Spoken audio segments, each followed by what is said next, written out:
The first book of Samuel, chapter 23.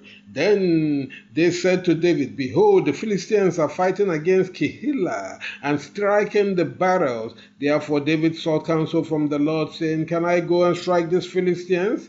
The Lord answered David, Go and strike the Philistines and save Keilah. David's men said to him, See, we are in trouble here in Judah. How much more so if we come to Keilah against the army of you Philistines? Then David again asked the Lord for counsel. The Lord answered him and said, Arise, go down to Keilah, for I will deliver the Philistines into your hand. So David and his men went to Keilah, fought with the Philistines, took away their livestock, and defeated them with a great slaughter. So David defeated the inhabitant of Keilah. When Abiathar the son of Ahimelech fled from David to Keilah, he took an ephod with him. It was reported to Saul that David had gone to Keilah, and Saul said, God has delivered him into my hands, for he is shut up in the house, having come to a city that has gates and bars.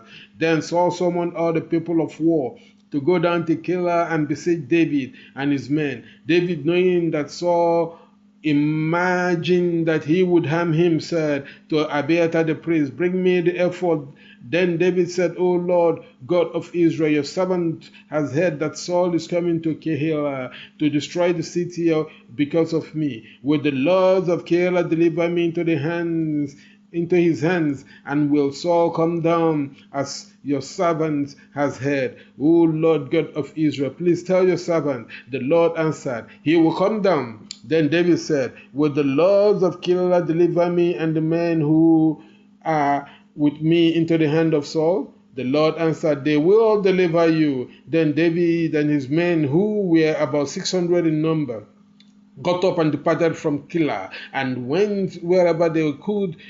Saul was told that David had fled from Keilah and had abandoned his journey. David remained in the wilderness in the estate, and he stayed on a mountain in the wilderness of Ziph. Saul sought him every day, but God did not deliver him into his hand. And David heard that Saul had gone out to seek his life, and David was in the wilderness of Ziph in a wood. Then Jonathan the son of Saul arose and went to David in the wood and comforted him in God, and said to him, Do not fear, for the hand of Saul my father will not find you. You will be king of Israel, and I will stand by you, and Saul my father knows it also. So the two made a conference before the Lord. David remained in the wood, while Jonathan went to his house. Then the Ziphites went to Saul in Gibeah and said, Is not David hiding in his property in the wood of the hill of Hakeh, which is on the right hand of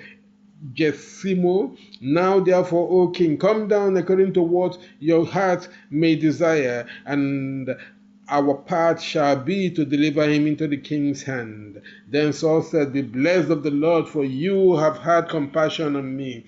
Go, I pray you, and prepare yourself even better. Know and see the place where he prowls, and who has seen him there. For I am told that he is devious and cunning. See therefore and know all the secret places where he is hiding, and come to me again with certainty, and I will go with you. And if he is in the land, I will seek him in all the thousands of Judah. Then they arose and went to Ziph before Saul, while David and his men were in the wilderness of Moab and in the game area of the right of Jeshimo. And Saul and his men also went to see him, and told David, who went down to a stronghold and stood in the wilderness of Moab. And when Saul heard, he followed David into the wilderness of Moab. And Saul and his men went to one side of the mountain, and David and his men to the other side of the mountain. And David hastened away from Saul's presence, for Saul and his men surrounded David and his men to take them. But a messenger came to Saul, saying, Make haste to come, for the Philistines have invaded the land. Therefore Saul returned from the pursuit of David, and went against the Philistines. Therefore they called that place Selah Hamakulah.